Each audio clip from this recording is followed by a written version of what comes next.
historic return to the Middle East, visiting Saudi Arabia, Qatar, and the United Arab Emirates next week, where he will focus on strengthening ties between our nations. 8 years ago, President Trump's first trip was to this same region of the world, where he introduced his bold peace through strength foreign policy strategy. On that trip, the president laid out his goal of eradicating terrorism and extremism in the region, which he successfully accomplished over the course of his administration with the total defeat of ISIS and the historic signing of the Abraham Accords. Now, 8 years later, President Trump will return to re-emphasize his continued vision for a proud, prosperous, and successful Middle East, where the United States and Middle Eastern nations are in cooperative relationships, and where extremism is defeated in place of commerce and cultural exchanges. This trip ultimately highlights how we stand on the brink of the golden age for both America and the Middle East, united by a shared vision of stability, opportunity, and mutual respect. The President greatly looks forward to visiting with our brave men and women in uniform at our U.S. Air Base in Qatar throughout this trip. Yesterday, President Trump demonstrated the art of the deal and secured a historic trade agreement, despite all of the naysayers who said no deals were coming. That, of course, turned out to be untrue. On the 80th anniversary of Victory Day for World War II, President Trump announced a great deal that provides American companies unprecedented access to the UK markets while bolstering U.S. national security. This trade deal will massively expand U.S. market access in the United Kingdom, creating a $5 billion opportunity for new exports for U.S. farmers, ranchers, and producers. This includes more than $700 billion in ethanol exports and $250 million in other agricultural products like good old American beef. The deal commits the United States and United Kingdom to work together to enhance industrial and agricultural market access and strengthens American competitiveness. Importantly, the deal also ensures streamlined customs procedures for U.S. exports. The UK will also be purchasing $10 billion of American-made Boeing planes as part of the deal. A trade agreement like this between the United States and the United Kingdom was being worked on for many years but continued to prove elusive. But because of President Trump's bold negotiating approach, he got it done. All of this happened because of President Trump's implementation of powerful tariffs to end the era of economic surrender and rebalance America's trading agreements. American workers and companies are the best in the world, and they finally have a president who has their backs, fights for them, and delivers good deals that puts them first. This is just the first of many trade deals to come. Get ready for more historic deals and our country to boom like never before. On that note, Treasury Secretary Scott Bessent and Ambassador Jamieson Greer will meet with the lead representatives on economic matters from the People's Republic of China over the weekend in Switzerland. As President Trump has said, the United States and China have been talking for some time over the course of the administration, and now teams from both countries will meet in person to continue discussions.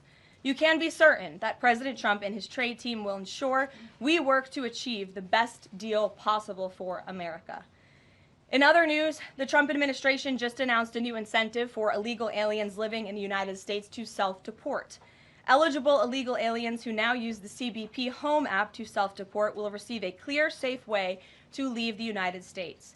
Their plane tickets home may be paid for, and they will receive a $1,000 stipend once we have confirmation that they have left our country.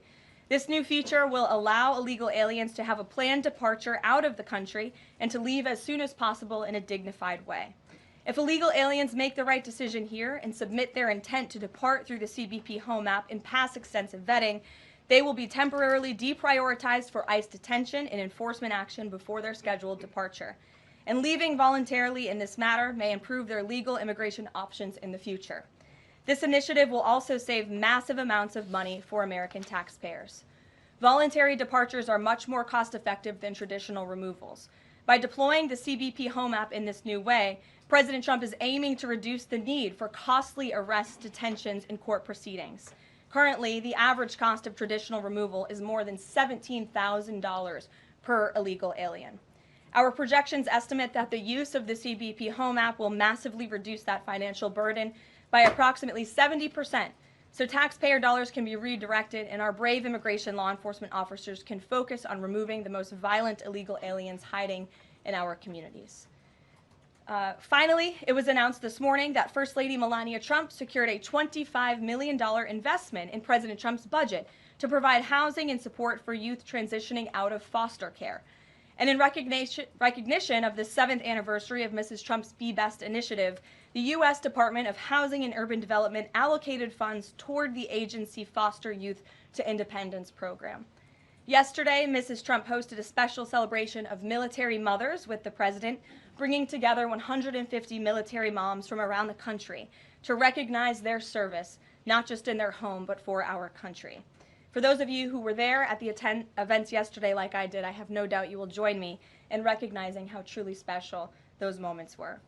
So let's get to questions. Here in our new media seat today is Andrew Egger, the White House correspondent for The Bulwark. The Bulwark is a new media company launched in 2019 with hundreds of thousands of readers on Substack and more than 1 million subscribers on YouTube. Andrew, please kick us off, and thanks for being here. Yeah, thank you for having me, Caroline. The president posted another ad this week for his Trump meme coin. The group that's running that coin is encouraging people to buy in order to win a dinner this month with the president. Why is the president planning to attend a dinner for the top investors in his coin? Look, the president is abiding by all conflict of interest laws. The president has been incredibly transparent with his own personal financial obligations throughout the years. The president is a successful businessman, and I think, frankly, it's one of the many reasons that people reelected him back to this office. There are at least some people who are buying this coin who seem to view it as an opportunity to influence the president's views. There was a logistics company this week that said they would buy $20 million in the coin in order to advocate for free trade between the U.S. and Mexico. If buyers are buying for that reason, are they wasting their money? Look, I can assure you the president acts with only the interests of the American public in mind, putting our country first and doing what's best for our country, full stop. That's his intention, and that's what he's focused on. Kristen, good to see you here today. Welcome back. Caroline. Thank you. Glad to be back. So on those China talks, what does President Trump expect to come out of those talks, and is he going to be disappointed if his team can't secure a deal? Well, look, the president is very confident in his Secretary of Treasury, Scott Bessent, and of course Ambassador Jamieson Greer, who has played an instrumental role in all of these trade negotiations as well. I think yesterday's success, the announcement of a trade deal with the United Kingdom, is a great first step. Again, many said in this room it couldn't be done. Now we are moving forward with many other countries. We're talking to dozens of our trading partners around the world. But of course, China is a major country, a major player in this space. And the president has said, and he's right, China needs the United States of America. They need our markets. They need our consumer base. And Secretary Bessent knows that he's going to Switzerland this weekend with the full support and confidence and trust of the president here at home. Jack. Thanks very much, Caroline. Two questions. First, can you give us an update on U.S. efforts to mediate or have an impact on the conflict between India and Pakistan? Sure, I absolutely can. This is something that the Secretary of State and, of course, now our National Security Advisor as well, Marco Rubio, has been very much involved in. The president has expressed he wants to see this de-escalate as quickly as possible. He understands these are two countries that have been at odds with one another for decades, long before President Trump was here in the Oval Office. However, he has good relationships with the leaders of both countries, and the Secretary of State, Marco Rubio, I spoke to him just yesterday. He has been in constant communication with the leaders of both countries trying to bring this conflict to an end. Just one other question. Yesterday, we saw the news of the new Pope. Before Pope Leo became Pope Leo, there were some critical comments that he made about President Trump and about Vice President Vance on his then X account. Does the White House have any reaction to those comments? The president made his reaction to Pope Leo's announcement yesterday very clear. He is very proud to have an American Pope. I think it was a surprise to everyone. I saw the news media was surprised to report on that yesterday, but it's a great thing for the United States of America and for the world, and we are praying for him. Thanks, Caroline. The president has been pretty firm on keeping these 145% tariffs in place on Chinese imports. Today, via Truth Social, he said that he'd be possibly open to lowering those to 80%. Why the change, and how did the president land on 80? The president still remains with his position that he is not going to unilaterally bring down tariffs on China. We need to see concessions from them as well. And again, that's part of the reason that Secretary Bessent is going to talk to his Chinese counterparts this weekend to start those discussions in person. As for the 80% number, that was a number the president threw out there, and we'll see what happens this weekend. And always in the effort of transparency, I'm sure you'll hear directly from the Treasury Secretary or the president after those next negotiations conclude. Jackie. Thank you, Caroline. Why did the White House announce this deal with the UK before all of the details were finished? That's not true, actually. I saw the fact sheet. I saw the deal as well before the president brought all of you in the Oval Office in the effort of transparency. You had the president and the prime minister on the phone talking to all of you directly about how this was a great deal, a phenomenal deal, and discussions will continue. But as I spoke to our ambassador Greer yesterday, this is how trade deals work. You set an initial agreement, you set the framework, you set up the deal, and then of course, T's have to be crossed and I's have to be dotted, but this deal is a good deal, and the numbers are determined, and all of the market access that I just discussed will remain. Does that mean that the 10% baseline is going to still be there at the end when all of the other details are ironed out? The president is committed to the 10% baseline tariff, not just for the United Kingdom, but for his trade negotiations with all other countries as well. Permanently, even after the deals are done, like that is going to remain. The president is determined to continue with that 10% baseline tariff. I just spoke to him about it earlier. Stephen. Thank you, Caroline. I'd like to ask about New York and about a personnel matter. On New York, the mayor, Eric Adams, is here today. Could you tell us anything more about the visit, who initiated it, what they're talking about? And also, is there any comment from the White House on the air traffic control issues in Newark? All I will say on Mayor Eric Adams is that he requested a meeting with the president, and the president was willing to take it. If the president wishes to discuss his private meeting afterwards, I will let him do that himself. Yes, I'm glad you asked about the FAA. There was a glitch in the system this morning, especially at Newark Airport. As you all know, I spoke to the Department of Transportation. That glitch was caused by the same telecoms and software issues that were raised last week. Everything went back online after the brief outage, and there was no operational impact. DOT and the FAA are working to address this technical issue tonight to prevent further outages, as well as install new fiber from Newark Airport to Philadelphia. And the goal is to have the totality of this work done by the end of the summer.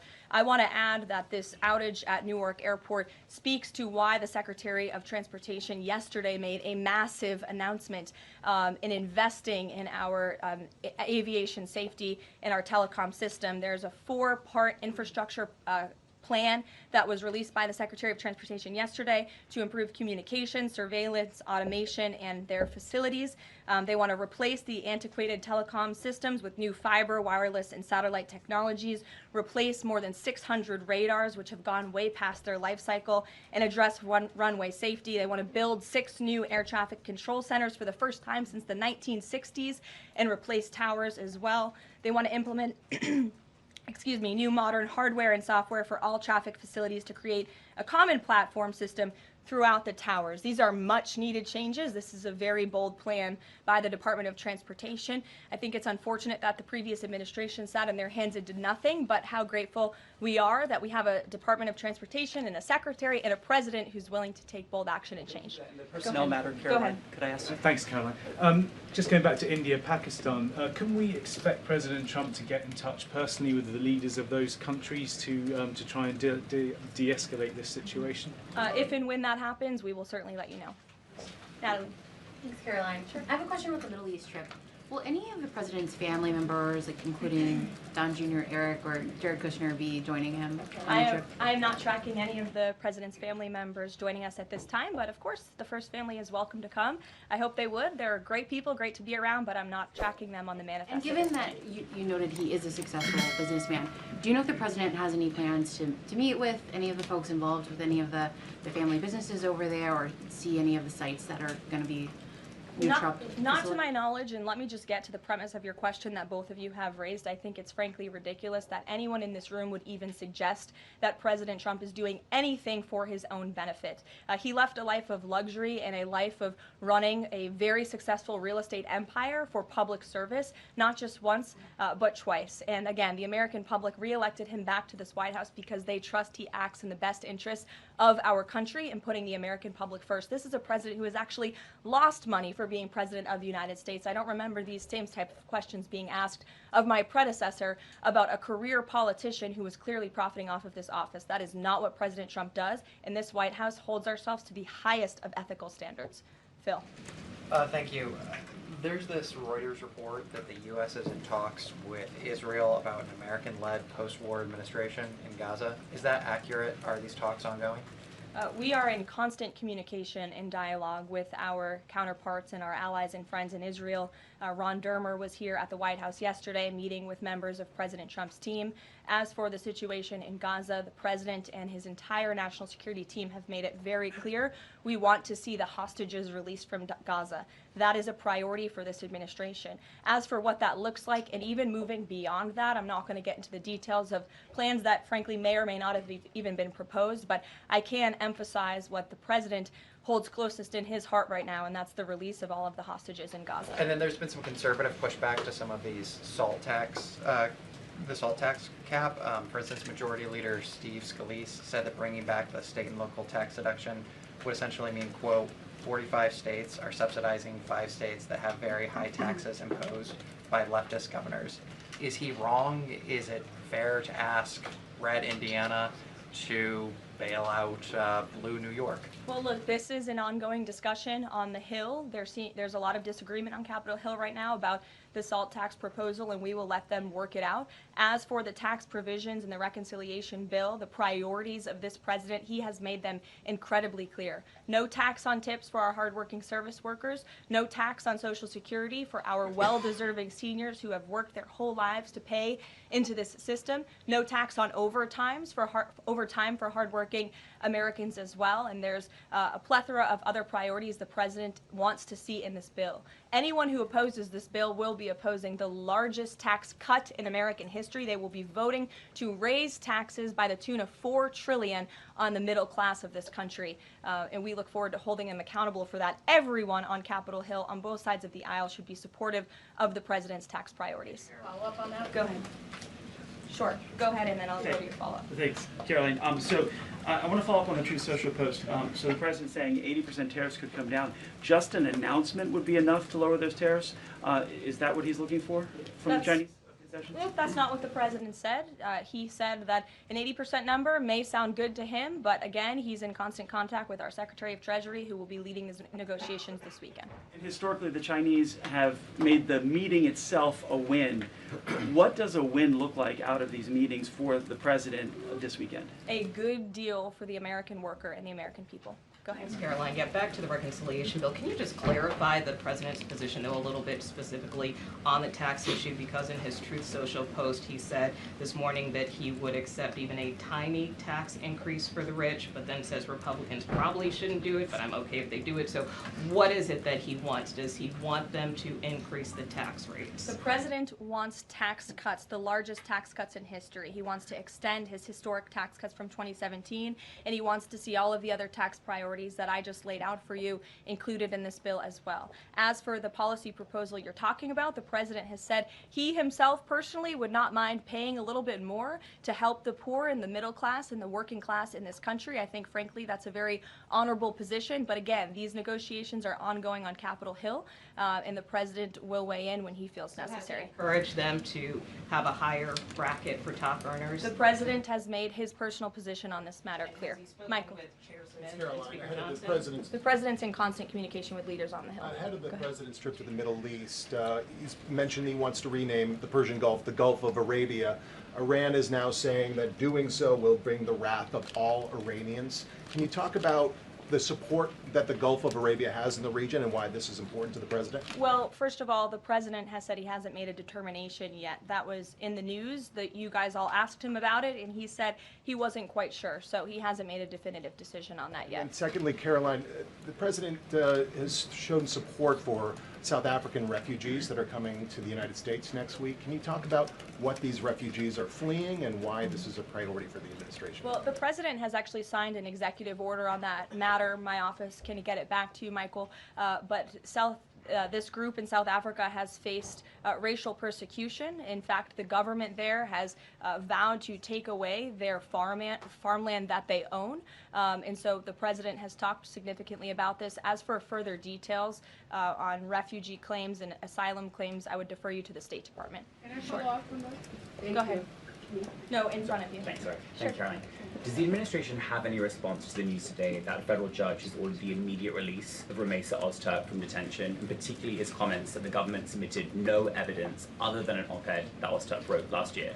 I will have to check in with the Department of Homeland Security on that particular case, but I think our overall feeling, we've made quite clear that lower level judges should not be dictating the foreign policy of the United States, and we absolutely believe that the President and the Department of Homeland Security are well within their legal rights to deport illegal immigrants. As for visa revocations, the Secretary of State has the right to do that as well. It is a privilege, not a right, to come to this country on a visa. But I'll check in on the specific case. My office will get you details. Sure. Caroline, yesterday the administration appears to have started dismantling the Consumer Product Safety Commission. This is the federal agency, an independent one that does recalls and is responsible for product safety. Does the administration not believe that it's important, to keep toys and cribs? I mean, you're a young mom, off of the product of the market. It's a federal agency within which branch? It's the executive branch. Who's the head of the executive branch? The President of the United States. Created by Congress. He has the right to fire people within the executive branch. It's a pretty simple answer. Francesca. Thanks. One foreign policy one and then a domestic policy thing if I could. As far as the president's trip goes next week, is he planning to meet with the FIFA president in either Saudi Arabia or Qatar? And if so, could you give us some more details about that? The president has quite a few meetings with many people when he is there. We can certainly check at the itinerary and let you know if the FIFA president will be there next week. Frankly, I'm not quite sure, but we can certainly get you an answer. As you know, the president attended a FIFA task force meeting at the White House this week. And on the domestic front, could you explain why the FEMA administrator was removed from his position this week? Look, this is a personnel matter in regards to the Department of Homeland Security, but my understanding is that this individual testified saying something that was contrary to what the president believes and the goals of this administration in regards to FEMA policy. And so, of course, we want to make sure that people in every position are advancing the administration's goals. But as for specifics, I'd defer you to the Department of Homeland Security. We leave it up to our great cabinet secretaries when it comes to personnel matters. Sure, in the back. Thank you. Aid hasn't gone into Gaza in 10 weeks. Israel says that this is a policy to pressure Hamas in the negotiations, in the ceasefire negotiations. Is this a policy that this administration supports? The president answered this week. He said that he wants to ensure that aid can get into Gaza, but we have to do it in a responsible way to ensure it doesn't end up in the hands of terrorists. So this is something the administration is actively working on, and when we have a policy to announce on this definitively, we can certainly let you know. Can you talk about this effort for the U.S. to take over the distribution of aid in Gaza, to exclude Israel, but also international organizations said this effort militarizes aid? I would reject that characterization by whatever groups you are citing. Kelly. Caroline, thank you. I want to get back to the First Lady Melania Trump dealing with foster children. That's an important component in American life to see what happens to the future of our children, particularly in foster care. Can you explain the significance of this development between the First Lady and the housing and urban development? Yes, absolutely. It's millions of dollars that will go into a program that helps these children transition out of foster care to have productive and positive lives. And I'd like to share a personal story since you asked if I may. I hope the First Lady won't mind. I was at an event in Florida last year, and I was approached by a gentleman who was a foster dad, and he had taken in, I think it was 6 or 7 foster children. And he spoke to me. He had recognized me in my work for President Trump's campaign at the time. And the little boy who was with him talked about the personal relationship that he had with First Lady Melania Trump. And the conversation she had had with him and how she really encouraged him to be the best that he could be during her first term here at the White House, and how even after she and President Trump left the White House, she kept in very close touch with this young foster child. It was a touching moment that I will never forget, and it speaks to the heart of this First Lady and the great work that she is doing for foster children. And this is certainly a very big announcement that I know our Secretary of Housing and Urban Development is in particular very excited about, and we can certainly get you all the details on that program. John. Thanks a lot, Caroline. I want to ask you about the trade deal that the President announced yesterday with the UK as it relates to the auto sector. Sure. The trade group that represents the big three here in the U.S. believes that it may put the big three automakers at a competitive disadvantage. What the trade group says is that it will now be cheaper to import a UK vehicle with very little American content than a USMCA compliant vehicle imported from Mexico or Canada with just 50% American content. What's your response to that criticism coming from this trade group? Well, first of all, let's be clear about what the deal does. It sets a 10% rate on auto imports for the first 100 cars that are imported into the United States. 100,000 cars, thank you. That would be very few cars. 100,000 cars imported from the United Kingdom. After 100,000 vehicles, it goes back up to a 25% tariff. And as for our U.S. auto manufacturers, our auto industry, the president wants to put them on the best pedestal to compete. And by the way, if they produce vehicles right here in the United States of America, they will face no tariff at all. I would argue of any industry, the president has spent more time talking to and listening to the concerns of our auto industry here at home. He hears them, he believes in them, he wants to see them produce their vehicles here in the United States of America. This is a good deal for them too. Is this a model for European and Asian vehicles as well, what we see coming out of the UK trade deal with the US? Look, all of these deals are going to be tailor-made. The president has said that from the beginning. It's very apropos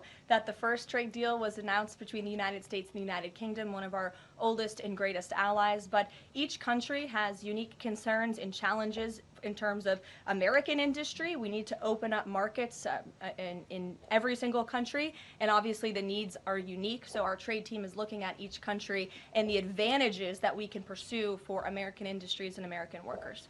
Sure.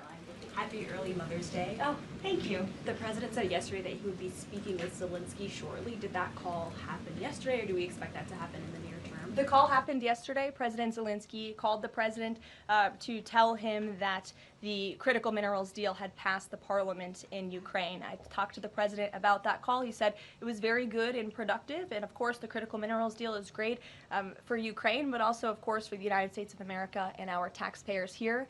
It was a good call, and they also spoke about, of course, this ceasefire that the president proposed, the 30-day ceasefire between Russia and Ukraine, which we know Europe is on board with, and we hope both countries will agree to. So next week, do we expect President Putin, is there any chance that he could meet with Trump while he's in the region? The president answered this yesterday. Not going to happen. Question on ceasefire. Has he got any reaction from Zelensky or Putin on the proposal for ceasefire? Is he satisfied by the reaction to that proposal? Not to my knowledge, but certainly if there is a reaction and updates, I'm sure you'll hear directly from the president. Question, the president fired the Librarian of Congress. Why did he choose to do that? We felt she did not fit the needs of the American people. There were quite concerning things that she had done at the Library of Congress in the pursuit of DEI and putting inappropriate books in the library for children, and we don't believe that she was serving the interests of the American taxpayer well, so she has been removed from her position, and the president is well within his rights to do that. John. Thank you, Caroline. Happy Mother's Day as well. Thank you. President Trump ran on delivering the biggest tax cut in history, got over 70 million votes. Right now, you got a handful of obstructionists in the Republican conference that are saying they're not going to go along with his tax cut package. You just said those that don't will be held accountable. What is your description of being held accountable? Well, look, I think they'll be held accountable by the voters in their respective districts if they choose to vote for a tax hike to the tune of $4 trillion, which would raise taxes to thousands of dollars per household in this country. The president has great political instincts. That's why he's back in the Oval Office, and Capitol Hill should follow his lead. As for the president, speaking of him, he will be signing executive orders later this afternoon. We are happy to provide more information on those executive orders if you wish. Thank you for the Mother's Day wishes, and happy Mother's Day to all of the moms in the room. And don't forget to call your mom this Sunday. We'll see you guys later. Have a good weekend. Thank you, Caroline.